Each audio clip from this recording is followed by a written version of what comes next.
welcome back to another Ask Me Monday. My name is Derek. Thank you guys so much for joining me today. As you guys know, this is a series of videos I've been doing every Monday where I answer some commonly asked questions and some not so commonly asked questions from the comment section down below. So today I'm out here in the Englishman River estuary, and it is like this protected wetland for wildlife here in Parksville, British Columbia, where I live. So I'm sorry you guys didn't get an upload from me this weekend, and I really wanted to upload a what I eat in a day for Saturday.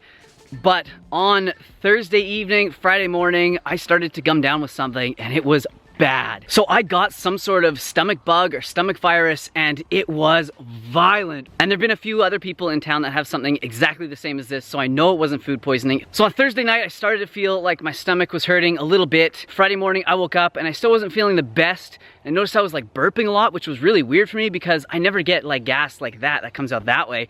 And I was going to a massage appointment because my shoulder kind of like got injured somehow. I don't know what did it exactly, but I never had a professional massage done, and I figured it was probably a good idea to do that. And especially since I had a reason to, I went and booked one. So about halfway through the massage, my stomach started gurgling and I was like, oh my gosh, what is going on? So I rushed home and I just started to get rid of all the liquids in my body, if you know what I'm saying. I don't want to give you guys too much information, but it was bad. It was so violent. I wouldn't wish this even on my meanest commenter. And I've never been through anything that violent or that quick to come on, so it was a real shock to me. So for 2 days, Friday and Saturday, I wasn't able to eat anything, nothing at all, just water, and I wasn't even really able to keep water down or inside me at all. Anyways, I'm getting better now, but it's still really bad. And to be honest with you guys, I haven't eaten hardly anything in 3 days. I tried to have one date before I came here, and that didn't sit very well. And yesterday I had a little bit of white rice cooked in some vegetable broth, and you know, that didn't even sit all that well with me. So I don't know what's going on, but hopefully it fixes itself up soon.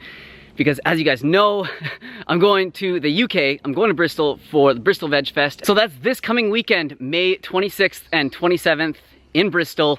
I hope to see you guys there if you live in the area. And then we're actually gonna be traveling around Bath and like Wells after that because we've heard it's beautiful. So I'm gonna be there with Viva Life at the Viva Life booth, representing them proudly. So come and say hi. Oh, and I forgot to mention, Crystal's also gonna be there. But yeah, you guys will have to forgive me if today's video isn't totally on point because I am definitely well under the weather. My vegan powers are failing me. No, they're not actually. It happens to all of us. And I actually rarely ever get sick. So I'm really frustrated with this, but whatever. All right, so I'm gonna answer a couple questions here because I was like trying to walk and talk and think and answer questions, and like my brain is not working that well right now. So that's exactly what I'm talking about. So anyways, I have the questions on my phone. Let's get to it. What? That was from last week's. Oh yeah, okay. So last week we had a comment from Nate Wild, and he said, or it was a question, and he said, with 7 billion people on this earth, what does it really matter if I go vegan? So I gave my opinion, Crystal gave hers, and I said I'd read a couple of yours to see what you guys had to say. So here's a couple of them that I liked. From Jathan Dodd, in regards to Nate Wild's question, a raindrop never thinks it caused the flood. I really liked that one. Another one from Negus Dowling. How I see it is you can either contribute to the greater good or the greater bad. I'll do my best to make this world a bit safer, a bit more stable, a bit more happy, a bit healthier. I'm vegan because I want to be the reason a sentient life was spared, not the reason why a sentient life ends. Double X, a 7 billion Earth population moving toward 10 billion is exactly why we need to start moving toward a plant-based diet now. Think of all the people we can feed with the food we feed to livestock. Really good point. Oh, this one's gonna trigger some people. It triggered me. Vital. The only reason to go vegan, in quotes, is the health benefits, in my opinion. It's not like animals don't suffer in the wild. And to Vital, I say, don't do nothing because you can't do everything. Ooh, check out this slug. Wow.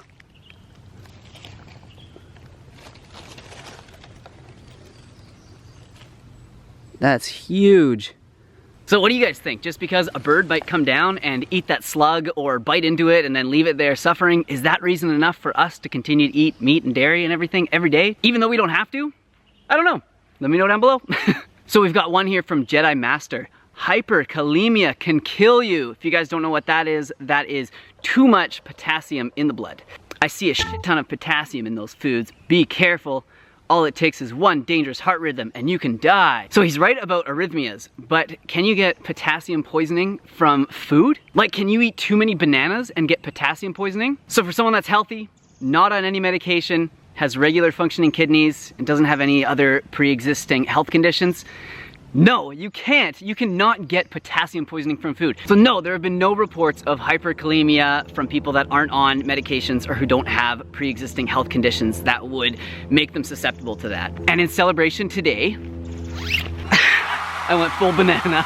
So just to give you guys a bit of info on potassium, we know that it's one of the major electrolytes in our body. It works with magnesium and sodium to help our muscles to contract. And since one of its major functions is in muscle contraction, it is extremely important for the heart. And if you look at the recommendations of heart health organizations worldwide, they all recommend that people increase their potassium intake. So the USDA recommends 4,700 milligrams of potassium per day for for healthy adults. And guess how many bananas that would be? Just guess. That's like 10 to 11 bananas worth of potassium. So I know we get potassium in other foods, so it's not like if I just eat 10 bananas, that's my exact potassium amount for the day. But we know that bananas are one of the higher foods in potassium. But even higher than bananas in potassium are potatoes. They're actually almost twice as high in potassium per calorie as bananas. That's bananas. So we know that heart disease is like America's #1 killer. It's right up there with cancer. Heart disease and cancer are always kind of battling for the top. It's not a great battle. And Americans, on average, eat less than half the RDI of potassium. And people are worried about me overdosing.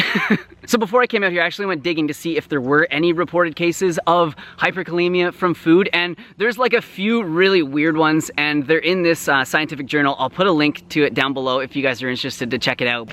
Ah, so many mosquitoes. Okay, let's keep moving. So the next one's from Francis. So the next one's from why can't I say that? Francis Burgess. So the next one's from Francis Burgess. Bro, you gots to grind your own flax. The already ground stuff oxidizes soon after grinding. Peas, bro. So I like that, peas, bro. This is actually a common misconception. I know I've addressed this before, but apparently some people didn't see that video, so I thought I'd address it again really quickly here. The omega-3 fatty acids, ALA, that are in flax seeds are actually a lot more stable than people think. So I'll put a link to the article down below, but this has actually been tested quite a bit, and they've put flax seeds through a lot to test this. And they found that even after 308 days of ground flaxseed being at 22 degrees Celsius, there was virtually no change in ALA content. That's almost a full year. So what we usually do is we buy whole flax seeds because that's the most cost-effective way to do it, and then we'll grind it up as we use it, or I'll grind up enough for a few days, and then when I'm run out of that, I'll just grind up more. Anyways, I just thought I'd share that with you because I know that it's sometimes a hassle to grind flaxseed up every time you want to use it. So it's nice to have a little bit on hand that's already ground up. You can just sprinkle it on your salads, throw it in your smoothies, put it on your cereal, whatever. This part of the forest is incredible. It's just all these ferns. It's so cool. It's like a little clearing. Ah, yes, this one comes from Jungle Ninja. So this is more a statement than a question, but I thought you guys would get a kick out of this one. Jungle Ninja says, "You're not lean." To what I, of course, answer, "You're." See, we help each other out. You know what, maybe I've been having too much fruit sugar. That's what it is, too many bananas. Terrible. All right, the next one is a much nicer one from Lori in Delicato. It's a nice name too, and Lori is my sister's name. Love you, sis. You're nailing those human flags. What's next for you to master? Excellent, as always. So yes, I'm so stoked to have those human flags. I didn't even think I would ever get those. It was something that I just tried very, very periodically. And I guess that some of the training that I was doing was actually prepping me to that. And now that I look back on it, it totally makes sense. So I think the next thing that I have my sights set on is the planche. And I don't know if I'll ever be able to do this, but I said that about the flag. I just didn't know if I'd ever be able to do that. So I just may be able to, but I definitely have to start training a little bit harder for it. If you guys don't know the planche, I'll put an awesome picture up of somebody doing it here. So yeah, it's extremely advanced. It's definitely one of the holy grails for static holds in gymnastics and in calisthenics. But who knows? I might get there, and it might be sooner than I think. I saw one of you guys comment it before, hashtag road to Planche. So if you guys want to see it, which way? This, like, right here is like a choose your own adventure novel, because just over there, there's a river, just over there is the ocean, and just back there is some more beautiful forest. Let's go see how the river's doing quick. So the next one's from Turkey Creek Jack Johnson. Does this dude have to work? Hell yeah, I have to work, bro. You're friggin' looking at it, man. So I grind at these videos. I don't know if you guys have ever noticed, but I work kind of hard on them. So I work basically full time doing this. Like, there are really no short ways to make awesome videos. It takes a long time. It definitely takes a full day, sometimes a day and a half, to go out and film a whole video and then edit and get it up. And as you guys know, I'm trying to get 3 videos up per week. So that adds up to a lot of work. And then in between that, I'm always answering comments. I'm always answering questions that I get emailed, that are on Facebook, that are on Instagram, that are everywhere. I'm always answering questions. I'm also always working on other stuff in the background. So you guys know I just put out an ebook not too long ago, a recipe ebook. I'm working on another one because it got such a good response and you guys loved it so much. I have some small duties with Vivo Life, and it takes a lot to run a business. This is a business and it's a lot of hard work. Wow. And you know what? It's so much work that I even have Crystal helping me with it now, and she does a lot of the administrative work for me. So yeah, I know, it's a funny job. It's weird. It's not a 9-to-5 job. Sometimes I don't start working until noon, and then I work until 10 o'clock at night. Sometimes I work first thing in the morning. I start at 6 o'clock, and sometimes I'll be working all the way until 10 at night, sometimes even midnight, sometimes 2, 3, 4 in the morning if I'm trying to get a video up the next day. So yeah, it kind of irks me when people say, oh, does this guy even have a job? Does he just like cook and film videos all day? It's like there's so much more to it than that you don't see. You just see these polished videos that are like 12, 15, 18 minutes long, and you think that's all I've done that day. But it's a labor of love. I absolutely love doing it. I know I'm changing lives because you guys always tell me in the comments how I've impacted your life, how I've influenced you to eat healthier, to get moving, to start calisthenics, to feel better about yourself, to not be scared of potassium. So anyways, that's it for this video. I am expelling way too much energy. Don't have this kind of energy to expel. You know, I wouldn't trade this in for anything. I don't know how long it's gonna work for me. I don't know how long I'm gonna be able to do it for, but I know I'm doing it now, and I know that I'm loving it and making a difference.